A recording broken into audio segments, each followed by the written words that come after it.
اعوذ باللہ من الشیطان الرجیم بسم اللہ الرحمن الرحیم الہاکم التکاثر حتی زرتم المقابر کلا سوف تعلمون ثم کلا سوف تعلمون کلا لو تعلمون علم الیقین لترہن الجحیم ثم لترہنها عین الیقین ثم لتسألن یومئذ عن النعیم صدق اللہ العظیم ربی اشرح لی صدری ویسر لی امری وَلَلْ عُقْدَةً مِّن لِّسَانِي وَيَفْقَهُوا قَوْلِي اما بعد۔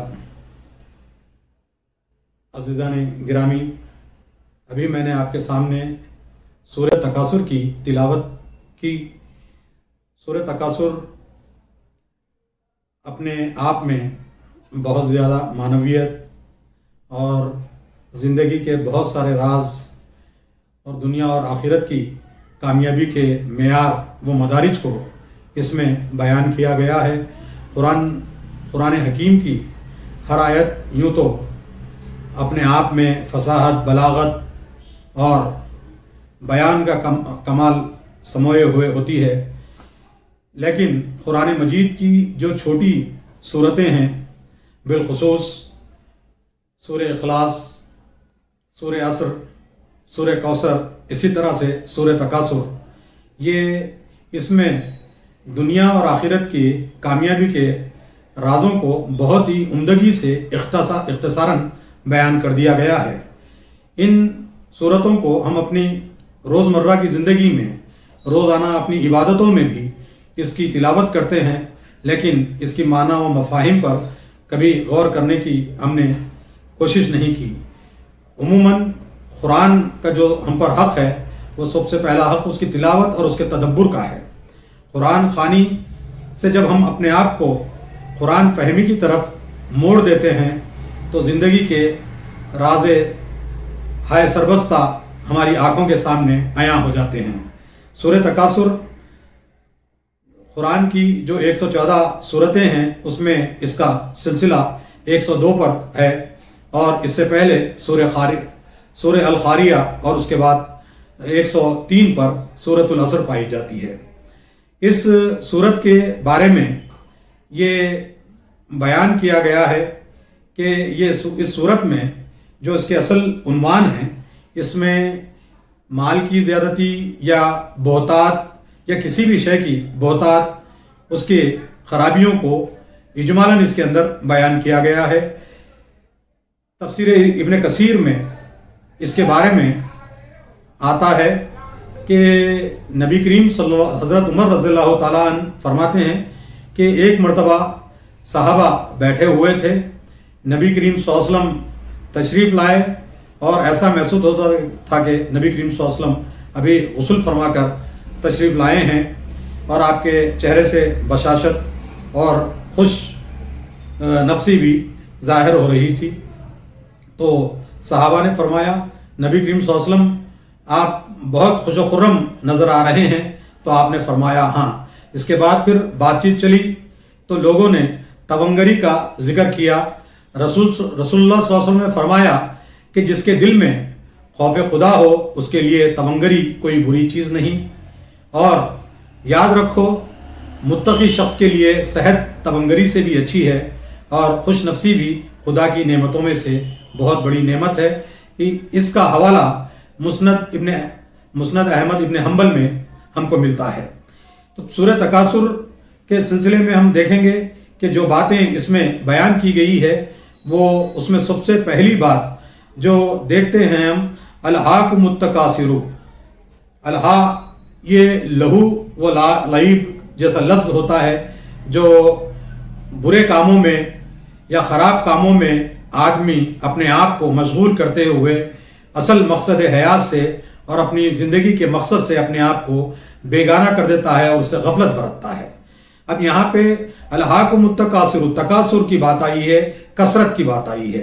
اب جب کثرت کی یہاں پہ بات آتی ہے تو ہم دیکھیں گے کہ کثرت کے سلسلے میں جو بات آئی ہے، تو کثرت کا دیکھیں گے کہ اس میں ایک چیز جو اقسام ہے کثرت کی، ایک کثرت کی طلب ایک ہو گئی، اور دوسری ہوگی ایک دوسرے سے آگے بڑھنے کی دوڑ یا بیجا مسابقت، اور تیسری کثرت پر تفاخر یعنی فخر کرنا اور غرور کرنا۔ یہ چیزیں، یہ 3 چیزیں ہوتی ہیں کثرت کی. تو اس میں جو کثرت کا بیان آیا ہے، الہاکم التکاثر، کثرت، یہاں پہ کثرت اگر ہم دیکھیں گے تو یہ صرف مال و زر کی بات نہیں ہے.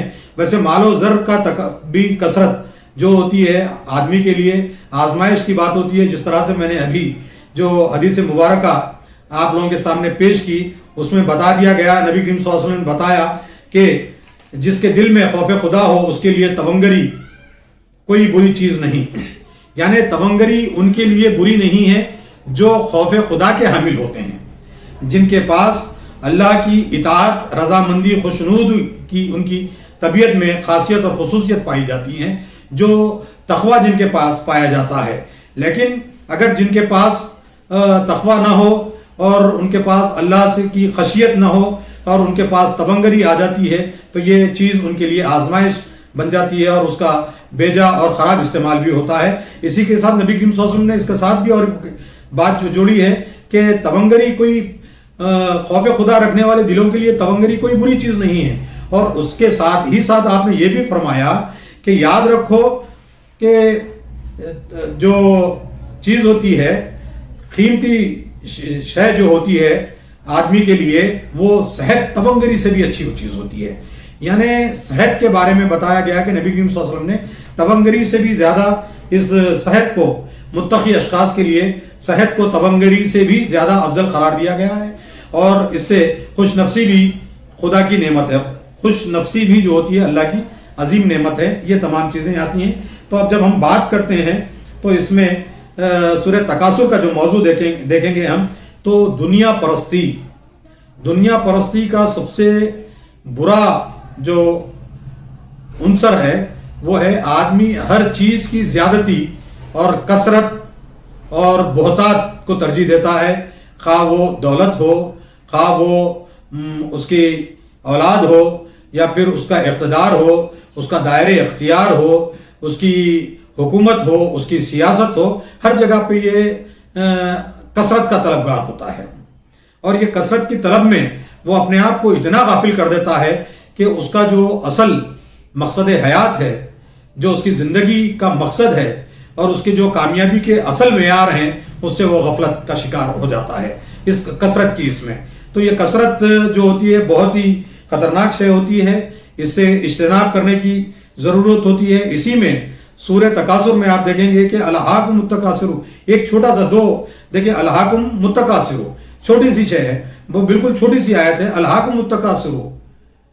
یہ اس میں دیکھیں گے کہ ایک بیانیہ بھی ہے، نیریٹو بھی ہے، اور اس میں وارننگ بھی ہے.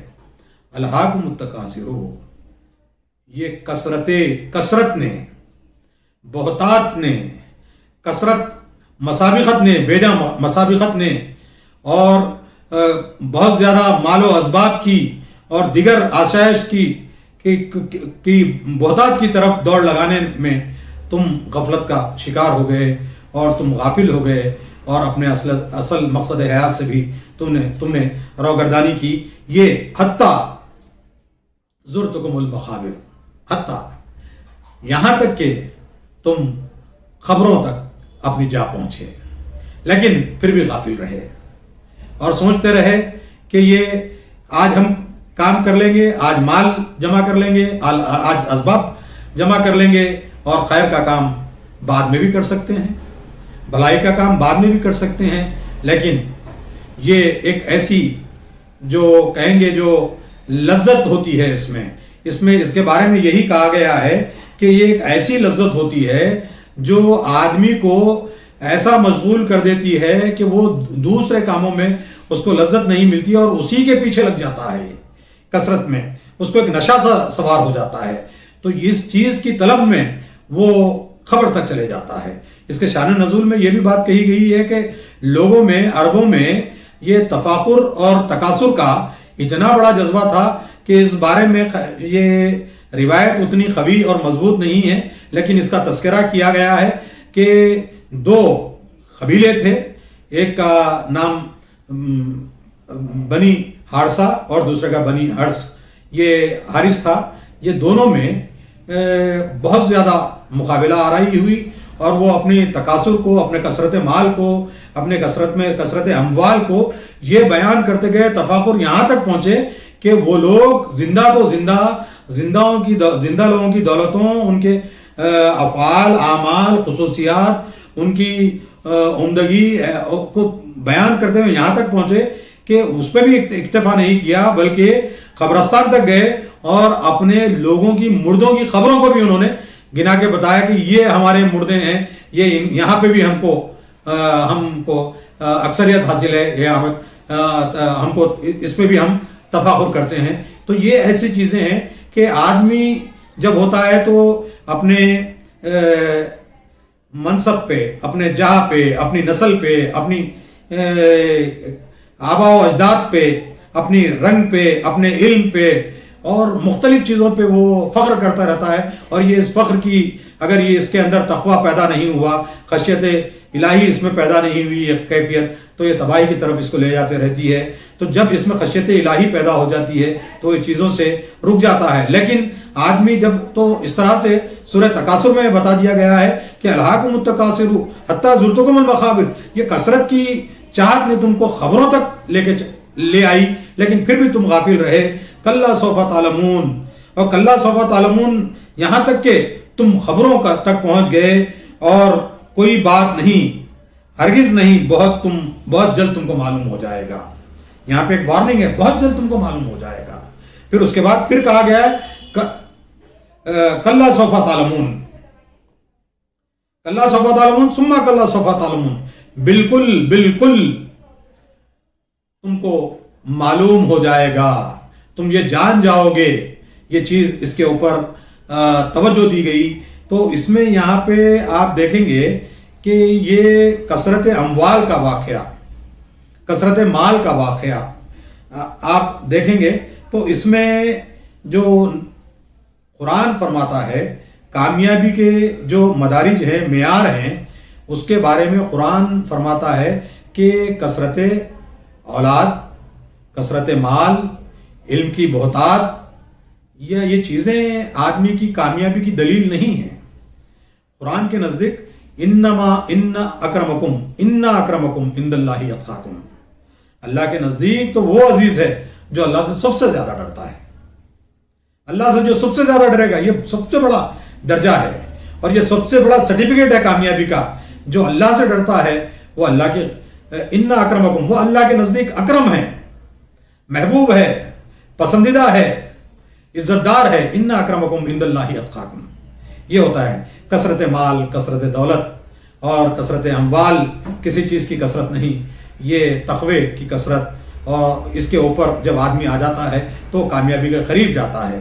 تو اسی طرح سے یہ چیزوں کو ہم دیکھیں گے تو آپ نبی کریم صلی اللہ علیہ وسلم صحابہ سے سوال کیا، نبی کریم صلی اللہ علیہ وسلم نے، نبی کریم صلی اللہ علیہ وسلم کے درس دینے کا طریقہ، صحابہ کے تعلیم کا طریقہ، تربیت کا طریقہ یہی تھا کہ آپ سوال کرتے ہیں۔ تو آپ نے صحابہ سے پوچھا کہ جانتے ہو مفلس کسے کہتے ہیں؟ تو صحابہ نے کہا جس کے پاس مال نہ ہو۔ کسی نے کہا جو بالکل غریب ہو، مفلس ہو، اسرت کا شکار ہو، مختلف۔ لیکن نبی کریم صلی اللہ علیہ وسلم مطمئن نہیں ہوئے تو صحابہ نے سوال کیا، یا رسول اللہ صلی اللہ علیہ وسلم بتائیے مفلس کسے کہتے ہیں؟ نبی کریم صلی اللہ علیہ وسلم کہتے ہیں کہ روز قیامت، روز حشر، ایک ایسا آدمی آئے گا جس کے پاس احد پہاڑ کی برابر اس کے پاس نیکیاں ہوگی، اور لوگ اس کو دیکھ کر رشک کریں گے اور کہیں گے کہ یہ تو اب کامیابی اس کی یقینی ہے اور یہ کامیاب ہونے والا ہے اور اس کو سرٹیفکیٹ مل جائے گا کامیابی کا، اللہ تعالیٰ اس کے اعمال سے خوش ہو جائے گا۔ لیکن تعجب کی بات ہے کہ جب اس کو کٹہرے میں کھڑا کیا جاتا ہے، عدل و انصاف کے اللہ رب العزت کی بارگاہ میں اس کو پیش کیا جاتا ہے، تو لوگ آتے ہیں اور اس کے بارے میں اللہ سے شکایت کرتے ہیں کہ اس فلاں کام سے مجھے تکلیف پہنچی، اس کی زبان سے مجھے تکلیف پہنچی، اس کے مال سے مجھے تکلیف پہنچی۔ اللہ تعالیٰ ان شکایت کنندگان کے جو گناہیں تھیں وہ اس آدمی کو دے کر اور اس کرنے سے نیکیاں ان کے پاس منتقل کر دیتا ہے۔ حتیٰ یہ صورتحال ہو جاتی ہے کہ اس کے پاس پورے گناہوں کا انبار لگ جاتا ہے، اس کے پاس ایک نیکی باقی نہیں رہتی۔ تو یہ چیزیں جو ہوتی ہے، جو اعمال اللہ کو پسند ہو گئے ہیں، جو اعمال اللہ کے پاس مقبول ہوں گے، وہی اعمال آپ کو کامیابی دلا سکتے ہیں۔ یہ کثرت اموال اور یہ کثرت مال، عبادتوں کے ذریعے پیشانی پہ آنے والے گٹھے یہ نہیں، یہ اللہ کا تقوی، اللہ کا ڈر، اللہ کا خوف، خلوت میں اور جلوت میں اللہ کا خوف، یہ کامیابی کا درجہ ہوتا ہے۔ نبی کریم صلی اللہ علیہ وسلم نے نعمتوں کے بارے میں یہ بھی عرض کیا کہ نعمتیں جو ہوتی ہیں کہ نبی کریم صلی اللہ علیہ وسلم تشریف فرما تھے، حضرت ابو بکر رضی اللہ تعالیٰ عنہ تشریف لائے، نبی کریم صلی اللہ علیہ وسلم نے ان کے چہرے کو دیکھ کر محسوس کر لیا کہ یہ فاقے ہیں جبکہ نبی کریم صلی اللہ علیہ وسلم بھی فاقے سے تھے۔ اس کے بعد تھوڑی دیر کے بعد حضرت عمر رضی اللہ تعالیٰ عنہ بھی تشریف لاتے ہیں، ان کے چہرے سے بھی بشاشت نہیں ظاہر ہوتی اور نبی رحمت صلی اللہ علیہ وسلم ان کے چہرے کو دیکھ کر بھانپ جاتے ہیں کہ یہ بھی فاقے سے ہیں۔ آپ اپنے دو عزیز صحابہ، اپنے دونوں دوستوں کو لے کر نکلتے ہیں اور ابو ہیشم کے باغ، جو کھجور کا باغ نخلستان تھا، وہاں پر لے جاتے ہیں اور وہاں پر باہر ٹھہر کر نبی کریم صلی اللہ علیہ وسلم 3 مرتبہ سلام کرتے ہیں۔ سلام کا جب جواب نہیں آتا تو نبی کریم صلی اللہ علیہ وسلم واپس لوٹتے ہیں، تبھی ابو ہیشم کی اہلیہ وہاں سے آواز دیتی ہیں، یا رسول اللہ صلی اللہ علیہ وسلم ہم حاضر ہیں۔ میں جب آپ سلام کر رہے تھے تو مجھے بہت خوشی ہو رہی تھی کہ اللہ کی رحمتیں اور اللہ کی رحمتیں، برکتیں ہم پر، سلامتی ہم پر نازل ہو رہی تھی، نبی رحمت کے زبان سے ہم پر دعائیہ کلمات ہم پر بھیجے جا رہے تھے اور میں ان نیکیوں کو بٹورنے میں، ان نعمتوں کو بٹورنے میں لگی ہوئی تھی، اسی لیے میں نے آپ کے سلام کا جواب نہیں دیا۔ آپ تشریف لائیے۔ ابو ہیشم پانی لینے گئے ہیں، ابھی حاضر ہوتے ہیں، پھر تھوڑی دیر کے بعد ابو ہیشم بھی آ جاتے ہیں۔ نبی کریم صلی اللہ علیہ وسلم کی ضیافت کا سامان آپ کرتے ہیں، نبی کریم صلی اللہ علیہ وسلم بکرا کاٹا جاتا ہے، کھانے کے انتظام کیے جاتے ہیں، کھجور اور ٹھنڈا پانی وغیرہ آپ کے خدمت میں، آپ کے صحابہ کی خدمت میں پیش کیا جاتا ہے۔ آپ نبی کریم صلی اللہ علیہ وسلم تناول فرماتے ہیں اور اس کے بعد حضرت ابو بکر اور حضرت عمر رضی اللہ تعالیٰ عنہ سے فرماتے ہیں، جانتے ہو نعمت کسے کہتے ہیں؟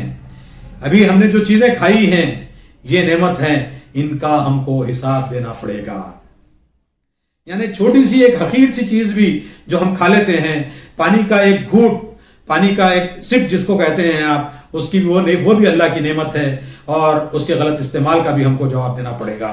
اللہ کی نعمتیں، آپ کو جو علم عطا کیا گیا ہے وہ بھی نعمت ہے، جو جوانی عطا کی گئی وہ نعمت ہے، جو فراغت اللہ نے آپ کو فراہم کی وہ نعمت ہے، جو اللہ تعالیٰ نے آپ کو اختیار دیا وہ نعمت ہے، کوئی آپ کے تابع ہیں وہ بھی آپ کو اللہ نے ایک نعمت دی۔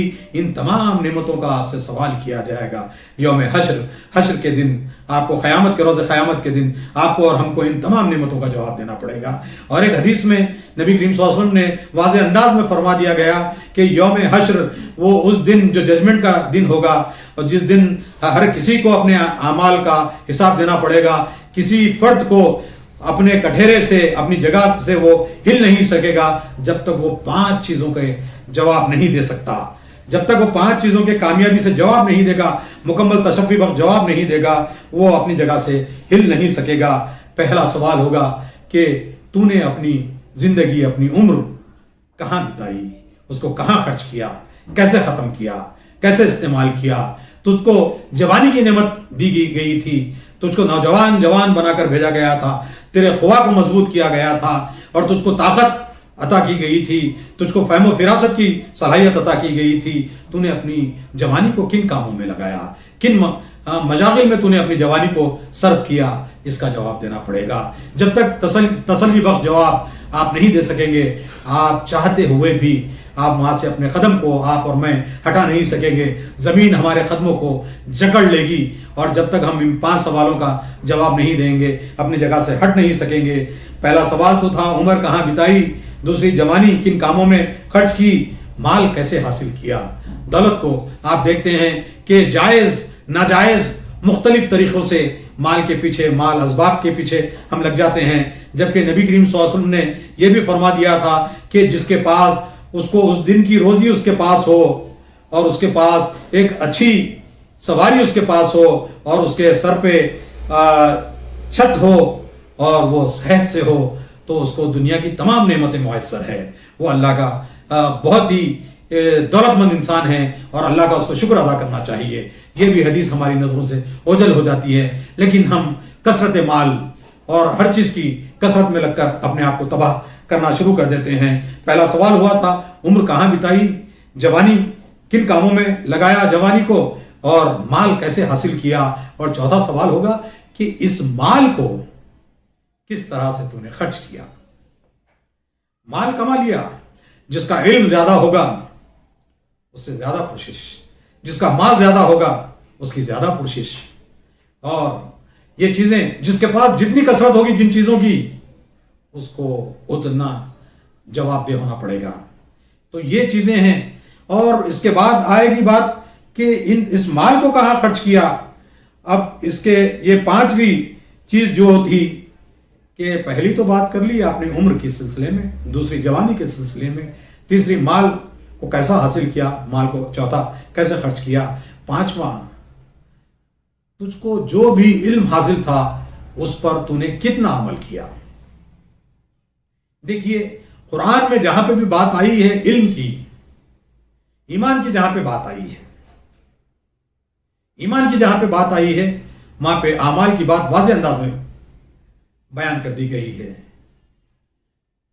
یا ایھا الذین آمنوا وعملوا الصالحات، جہاں پہ بھی بات آئے گی ایمان کی، ایمان سے متصل شے، وہ ایمان اس کا اپنے اعمال سے مترشح ہونا چاہیے۔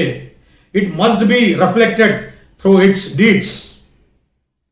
جو ہمارا ٹرسٹ، ہمارا فیتھ ہے، وہ فیتھ ہمارے ایکشن سے، ہماری ڈوئنگ سے ریفلیکٹ ہونا چاہیے۔ تو جب بات ہوگی علم کی تو اس علم پر کتنا عمل کیا گیا اس کے بارے میں بھی سوال کیا جائے گا۔ تو ان تمام چیزوں سے غفلت، الہاکم التکاثر حتی زرتکم المقابر، غفلت کا شکار ہو جاتا ہے آدمی، غفلت، اور ایسی غفلت کہ وہ غفلت سمجھتا نہیں ہے کہ یہ غافل ہے، وہ اپنے آپ کو مصروف سمجھتا ہے اپنے زندگی کے کاموں میں، اسباب زندگی کو بٹورنے میں، زندگی کی شہرتوں کو، حشمتوں کو، جاہ و مرتبے کو حاصل کرنے میں، رتبے کو حاصل کرنے میں اپنے آپ کو مصروف سمجھتا ہے، مصروف گردانتا ہے، اور یہ مصروفیت کو وہ غفلت سے تعبیر نہیں کرتا۔ یہ سب سے بڑی لمحہ فکر ہوتا ہے انسان کے لیے، اسی کو کہا گیا ہے لہو لعاب، اس میں اس کو لذت ملتی ہے، اس کو سرور حاصل ہوتا ہے۔ تو یہ چیزیں ہوتی ہے، اس سے ہم کو بچنے کی ضرورت ہوتی ہے۔ اس کے بارے میں آپ دیکھیں گے کہ یہ چیزیں انسان کو تباہی کی طرف لے کے جاتی ہے، اور اسی کے سلسلے میں کہا گیا ہے کہ کلا سوف تعلمون ثم کلا سوف تعلمون کلا لو تعلمون علم الیقین۔ اب یہاں پہ علم یقین کی بات ہے، جہاں پہ ایمان ہوگا وہاں یقین ہوگا۔ آپ کے پاس ایمان بھی ہو اور یقین نہ پایا جائے تو یہ ایمان کی کمزوری ہوگی۔ جس کے پاس ایمان ہوگا، مسلمان کبھی بے یقینی، بے اعتمادی کی کیفیت میں جی ہی نہیں سکتا۔ اس کو اپنی ذات پہ، اپنے رب العزت کی، اللہ رب العزت کی ذات پر مکمل بھروسہ ہوتا ہے، یقین ہوتا ہے، اس کو تقدیر پہ بھروسہ ہوتا ہے، اور اس کو یوم آخرت پہ بھروسہ ہوتا ہے۔ اس کو یوم آخرت کو ماننا یہ کافی نہیں ہے، یوم آخرت پر یقین رکھنا یہ بہت ضروری ہے۔ حکماں نے، دانشوروں نے یقین کی بھی 3 کیفیات بیان کی ہیں۔ پہلی کیفیت علم یقین، دوسری عین الیقین، تیسری حق الیقین۔ اس کی مثال میں آپ کو ایسے دوں گا کہ یقین، علم کے ذریعے سے آدمی میں بے یقینی کی کیفیت، بے اعتمادی کی کیفیت ختم ہو جاتی ہے، وہ خود اعتماد ہوتا ہے، اور اس میں خود اعتمادی اور بھروسہ مندی اور ہمت اس کی جمع مضبوط ہوتی ہے، مستحکم ہوتی ہے۔ تو اسی طرح سے ایک مثال دوں گا میں آپ کو کہ آدمی کہیں سے دھواں اٹھتا ہوا دیکھ کے کہتا ہے کہ بالکل وہاں سے جو دھواں آ رہا ہے وہاں پہ آگ لگی ہوگی، یعنی دھواں دیکھ کر کہتا ہے کہ یہ وہاں سے کچھ نہ کچھ وہاں پہ چنگاری یا آگ لگی ہے جس کی وجہ سے یہ دھواں اٹھ رہا ہے۔ یہ اس کا یقین ہے جو اس کو علم نے عطا کیا، جسے آپ علم یقین کہیں گے۔ آپ اس مقام کے قریب چلے جاتے ہیں اور اپنی آنکھوں سے اس کا مشاہدہ کرتے ہیں کہ وہاں پہ آگ لگی ہے اور اس آگ سے دھواں بھی نکل رہا ہے. یہ ہو گیا عین، آنکھ سے، عین الیقین. آپ آنکھ سے دیکھ کر یقین کرتے ہیں. لیکن بعض مرتبہ دیکھنے والی جو چیز کو دیکھتے ہیں وہ ضروری نہیں ہے کہ وہ سچ بھی ہو. اس کی مثال میں آپ کو دوں گا کہ ہم عموماً جو نیبولائزر لیتے ہیں، آپ دیکھتے ہیں کہ نیبولائزیشن کے لیے ایک جو دوا آتی ہے وہ ڈالتے ہیں تو اس سے ایک فیومز نکلتے ہیں، ایک بھاپ کے جیسا نکلتی ہیں. تو عموماً لوگوں کا دور سے دیکھنے والا یہی سوچے گا کہ اس سے بھاپ نکل رہی ہے، فیومز نکل رہے ہیں تو یہ گرم ہوگی. لیکن جب ہم ہاتھ لگا کے اس کو دیکھتے ہیں تو یہ ٹھنڈا ہوتا ہے. تو اسی طرح سے یہ زاویہ نگاہ دیکھ کر بھی وہ چیز کو ہم ضروری نہیں ہے کہ جس طریقے سے دیکھ رہے ہیں کہ وہ سچ ہو، اس میں تبدیلی بھی واقع ہوتی ہے. تو اس کے بعد کا علم عین الیقین کے بعد کا جو درجہ ہوتا ہے اس کو حق الیقین کہتے ہیں. یعنی آپ وہ چیز کو دیکھ کے برت کر آپ یقین کرتے ہیں. جس طرح سے کوئی گرم چیز کے پاس آپ بیٹھ جائیں گے تو اس کی حدت آپ محسوس کریں گے، کہیں ٹھنڈی جگہ پہ بیٹھ جائیں گے تو اس کی ٹھنڈک آپ میں محسوس ہو جائے گی. کوئی شعلے کو آپ چھو لیں گے تو اس سے آپ جھلسنے کا آپ کو تجربہ ہو جائے گا، اس کے چرکے کا آپ جھلس جانے سے آپ کو جلنے کا آپ کو احساس ہو جائے گا. یہ ہو گیا حق الیقین. تو یہ کیفیات ہوتی ہیں جو علم آدمی میں فراہم کرتا ہے. تو اس میں سورہ تکاثر میں اللہ تعالیٰ یہ یقین طور پہ جو یقین کی کیفیت میں ہیں، ایک تو انتباہی انداز میں بتا رہا ہے کہ ضرور ہرگز نہیں، تم کو بتا دیا جائے گا، دکھلا دیا جائے گا، تم کو بتا دیا جائے گا، تم کو لترہن الجحیم، جہنم کا نظارہ کرا دیا جائے گا. تو جہنم کی یقینی کیفیت، جو یقین علم یقین رکھتے ہیں، حق الیقین رکھتے ہیں، ان کے لیے لازمی ہے یہ ماننا کہ یوم آخرت جو ہوتا احتساب کا دن ہوگا، جواب دہی کا دن ہوگا. ہر چیز کا جواب دینا پڑے گا. خلوت جلوت ہر چیز عیاں ہو جائے گی. کوئی چیز اللہ سے پوشیدہ نہیں رہے گی. آپ کی زبان پہ مہر لگا دیا جائے گا، آپ کے ہاتھوں کو جکڑ دیا جائے گا، آپ کے جو رواں ہیں جسم کے رونگٹے آپ کے وہ بیان کرنا شروع کر دیں گے کہ آپ نے کس طرح سے، ہم نے کس طرح سے اللہ کی حکم عدولی کی، اللہ کی نافرمانی کی. اس طرح سے یہ تکاثر والی چیزوں میں آپ یہ دیکھیں گے کہ جس طرح سے میں نے کہا کہ 3 چیزیں علم یقین بتایا، عین الیقین کہا، حق الیقین بھی میں نے آپ سے بیان کیا. جس طرح سے نفس کے بارے میں بھی بات کی جاتی ہے کہ نفس امارہ، نفس لوامہ اور نفس مطمئنہ. جیسا ہر انسان کے اندر خیر و شر پنہاں ہوتے ہیں. اب اس کی وہ فطرت سلیم جو ہوتی ہے وہ شر پہ خیر کو حاوی کر دیتی ہے تو نیکیوں کے راستے پہ چلے جاتا ہے. اس کی اگر سلیم الطبع ہوتا ہے تو اس کے اندر جو، اسی لیے کہا گیا فَلْهَمَهَا فُجُورَهَا وَتَقْوَاهَا، ہر آدمی کے اندر اللہ تعالیٰ نے خیر و شر کو محسوس کرنے کی کیفیت اللہ تعالیٰ نے ودیت کر دی ہے. ہر انسان کے اندر پائی جاتی ہے، چاہے وہ ایمان والا ہو یا ایمان سے وہ محروم ہو. اللہ نے ہر شخص کے اندر، کافر میں، مسلمان میں، ہر شخص میں اللہ تعالیٰ نے خیر و شر کو پہچاننے کی صلاحیت، محسوس کرنے کی صلاحیت اللہ نے چھپا کر رکھ دی ہے، ودیت کر دی ہے. تو اسی طرح سے آدمی کا جو اختیار ہوتا ہے، جو اختیار تمیزی ہوتا ہے اس کا، جو خیر کو اٹھائے گا تو شر دب جائے گا اور خیر پھلے پھولے گا. اگر وہ خیر کو آگے بڑھانے میں چوک جائے گا، جس طرح کے کہا گیا ہے کہ انسان مٹی سے بنا گیا ہے. آپ دیکھیں گے کہ کسی باغیچے میں چلے جائیے، آپ باغ میں چلے جائیے، گارڈن میں چلے جائیے، وہاں پہ انوانٹیڈ جو ویڈز ہوتے ہیں، جو بشز ہوتے ہیں انوانٹیڈ، اس کو باغبان، گارڈنر نکال کے پھینک دیتا ہے.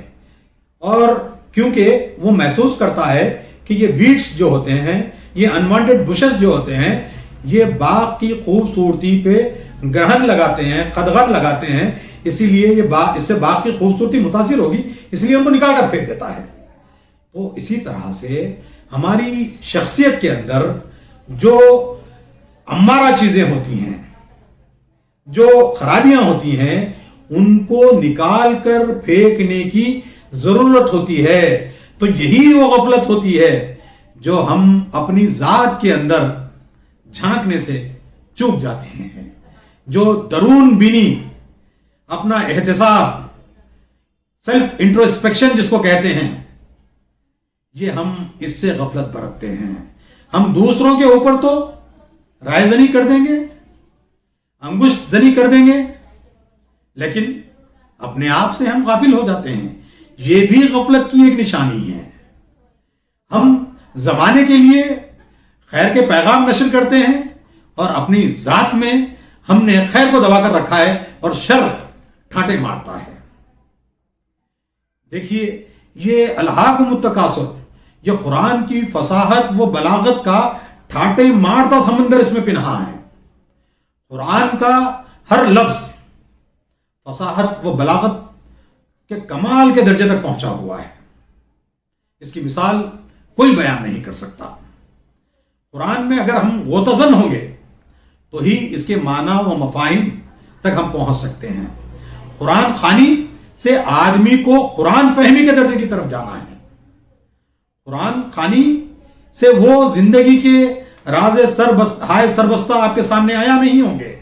جب آپ قرآن فہمی کی طرف آپ رجوع کریں گے تو زندگی کے راز سربستہ جو ہوتے ہیں آپ کی آنکھوں کے سامنے کھل کر آ جاتے ہیں، اور زندگی کے حقائق اور آخرت کی جو اخروی کامیابیاں ہیں ہمارے سامنے آ جاتی ہیں. تو یہی جو تکاثر کی کیفیت ہے جو انسانوں میں پائی جاتی ہے، جو ہر چیز کو اپنے پاس جمع ذخیرہ اندوزی کرنا چاہتا ہے، وہ اسی غفلت کی وجہ سے اپنی ذات کے اندر بھی جھانکنے سے وہ غفلت برتتا ہے. اس سے بچنے کی ضرورت ہے. تو یہاں پہ علم یقین، عین الیقین اور حق الیقین کا یہاں پہ واضح انداز میں ذکر کر دیا گیا کہ یقین بالیقین آپ کو جہنم لترہن الجحیم، جہنم کا نظارہ کرا دیا جائے گا. جہنم کلا سوف تعلمون علم الیقین لترہن الجحیم، تم جہنم دیکھ کر رہو گے، یقیناً تم جہنم دیکھ کر رہو گے. سورہ مریم میں بھی اس کے بارے میں کہا گیا ہے کہ وہ خواہ نیک ہو، نیکوکار ہو یا بدکار ہو، اس کو ایک مرتبہ جہنم کا مشاہدہ ضرور کرایا جائے گا. نیکوکاروں کے لیے بھی جہنم کا مشاہدہ، جہنم بتائی جائے گی، اس کو بتایا جائے گا تاکہ اس کو معلوم ہو کہ اللہ تعالیٰ نے اس کو کن نعمتوں سے سرفراز فرمایا ہے اور جنت کس چیز کا نام ہے، کس نعمت کا نام ہے. یہ تو اسی طرح سے یہ یہاں پہ انتباہ بھی ہے اور یہاں پہ آدمی کو علم بھی فراہم کیا جا رہا ہے، وعظ بھی کیا جا رہا ہے، سمجھایا بھی جا رہا ہے. یہ تمام چیزیں آپ مختلف زاویوں سے اس کے اوپر غور و فکر کریں گے تو مختلف زاویے اس کے آپ کے سامنے آتے جائیں گے اور آپ کی میری جو غفلتیں ہیں اس سے ہم کنارہ کشی اختیار کرنے کی طرف جائیں گے. لترہن الجحیم، اور اس کے بعد کی جو آپ دیکھیں گے ثم لترہنہا عین الیقین، پھر تم کو اس عین الیقین کے ساتھ دیکھو گے. عین الیقین یعنی آنکھ سے یقین پیدا ہو جاتا ہے آدمی میں آنکھ سے دیکھنے کے بعد. عین الیقین کے ساتھ ان تمام چیزوں کو دیکھیں گے. یہ چیزیں ہیں، یہ نعمتیں ہیں، تو ان نعمتوں کا جواب دینا ہے ہم کو. دیکھیے آدمی کے پاس، ابھی میں نے ایک حدیث مبارکہ آپ کے سامنے بیان کی تھی کہ آدمی کے پاس اور جو ایک دن کی اگر اس کے پاس روزی میسر ہے، اس کے پاس وہ لباس ہے اور اس کے پاس سواری ہے اور اس کے سر پہ چھت ہے، تو دنیا کا سب سے دولت مند ترین آدمی ہے. لیکن اس کے باوجود بھی ہم دو چیزوں میں مبتلا ہوتے ہیں، یا ماضی کے جو غم ہوتے ہیں، جو ہمارے تلخ تجربات ہوتے ہیں، اس پہ کفے افسوس برتتے ہوئے حال کو برباد کرتے ہیں، یا پھر آنے والے مستقبل کا سوچ کر فکر کر کے اس کا خوف کھاتے ہوئے اپنے حال کو تباہ و برباد کرتے رہتے ہیں. مومن کے لیے تو جو لمحات میسر ہے وہی اس کی اصل زندگی ہے. ماضی سے وہ عبرت اور درس اور سبق حاصل کرتا ہے اور حال کو مستقبل کے تیاری کے لیے اس کو استعمال کرتا ہے، اور اس کا مستقبل دنیا کی کامیابی نہیں دنیا کی کامیابی تو حقیر ہے، وہ اگر وہ اخروی کامیابی کے راستوں پر چل پڑے گا تو از خود دنیاوی کامیابی اس کو حاصل ہو جائے گی۔ اخروی کامیابی ہم فکر کرتے ہیں وَلَنَبْلُوَنَّكُم مِّنَ الْخَوْفِ وَالْجُوعِ وَنَقْصٍ مِّنَ الْأَمْوَالِ وَالْأَنفُسِ وَالثَّمَرَاتِ، یہ آزمائش والی چیزیں ہیں۔ یہ چیزوں کا خوف پیدا کر کے، یعنی مال کی کمی، غلے کی کمی، غذا کی کمی، اولاد کی کمی، ان تمام چیزوں سے کمیوں کو پیدا کرتے ہوئے خوف آدمی میں پیدا ہوتے، اس کی آزمائش کی جاتی ہے۔ یہ دنیا یہ ایک امتحان کی جگہ ہے، یہ دارالامتحان ہے، ہمارا دارالبقا تو آخرت ہے، وہیں پہ ہم کو اخروی نعمتیں ہم کو حاصل ہوگی۔ اور یہ بھی بیان کر دیا گیا ہے کہ اللہ تعالیٰ نے مسلمانوں کی زندگیوں کو جنت کے عوض خرید لیا ہے۔ اور کوئی بکا ہوا آدمی جو ہوتا ہے وہ غلام ہوتا ہے، اس کی اپنی کوئی خواہش نہیں ہوتی۔ اور اسلام کا مطلب یہی ہے کہ surrender, submitting to the almighty, آپ کی خواہش نہیں چلے گی۔ یہ تکاثر دیکھیے، میں تکاثر کے بارے میں آپ کہوں گا کہ کثرت مال، یہ آرزو، کسی چیز کو کثرت لینا، کثرت حاصل کرنا، علم کی، عبادت کی، مال کی، یہ اس میں خرابی بالکل۔ یہ چیزوں سے روکنے کا مطلب یہ نہیں ہے کہ ان چیزوں کی طرف آدمی راغب نہیں ہو جائے۔ اسلام کا سب سے اہم زاویہ نظر دیکھیے، اسلام ترک آرزو، ترک تمنا اور خواہش کو ترک کرنے کا نام نہیں ہے۔ اسلام آرزو کو تہذیب سکھلاتا ہے، تہذیب کے دائرے میں لاتا ہے، آرزو، تمنا اور حسرتوں کو تہذیب کے لبادے میں لاتا ہے، تمدنی لبادے میں لاتا ہے، اور ان کو ایک ایسے راستے سے حصول کی ان کو ترغیب، وہ تربیت ان کو دیتا ہے کہ وہ غلط راستوں پر نہ چلیں اور صحیح راستوں پر جو مشروع راستے بتائے گئے ہیں قرآن اور نبی کی سنت کے، ان پر چلتے ہوئے ان کی تکمیل کریں۔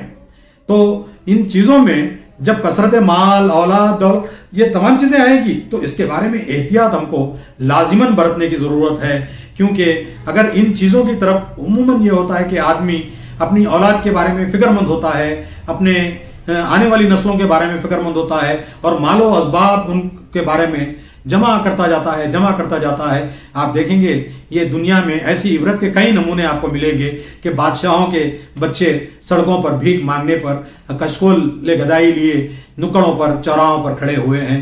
یہ عبرت کے نشان ہے۔ آپ بچوں کی صحیح تربیت، ان میں تقویٰ پیدا کریں، رب کی خوشنودی کا جذبہ پیدا کریں، نبی کی سنت پر چلنے کا ان کے اندر جذبہ پیدا کریں، خیر کے کاموں کی ان کو ترغیب دیں اور خیر کی طرف ان کو مائل کریں اور خیر کی کثرت کی طرف ان کو مائل کریں۔ یہ وہ کامیابیاں ہیں جو انسان کو ابدی اخروی کامیابیوں کی طرف لے جاتی ہے۔ ورنہ انسان آنے والے دنوں، اپنے اولاد کے آنے والے دنوں کے بارے میں سوچ کر فکر مند ہوتا ہے کہ میرے بعد میرے بچوں کا کیا ہوگا۔ یہ بالکل ہی ایک میں سمجھتا ہوں کہ باطل سوچ ہے۔ اگر آدمی یہ سوچتا ہے کہ میرے بعد میرے بچوں کا کیا ہوگا، یہ باطل سوچ ہے۔ آدمی کو اس طرح سے، خاص طور پر مسلمان کو اس طرح سے نہیں سوچنا چاہیے، بلکہ مسلمان کو یہ سوچنا چاہیے کہ میرے بیوی بچوں کا، اہل و عیال کا، عزیز و اقارب کا ان کی موت کے بعد کیا ہوگا، ان کی موت کی بعد کی زندگی میں ان کا کیا ہوگا، جب ان کو اللہ رب العزت کے سامنے پیش کیا جائے گا، جب ان کا کیا بنے گا، وہ جب کامیاب ہو گئے یا ناکام ہوں گے۔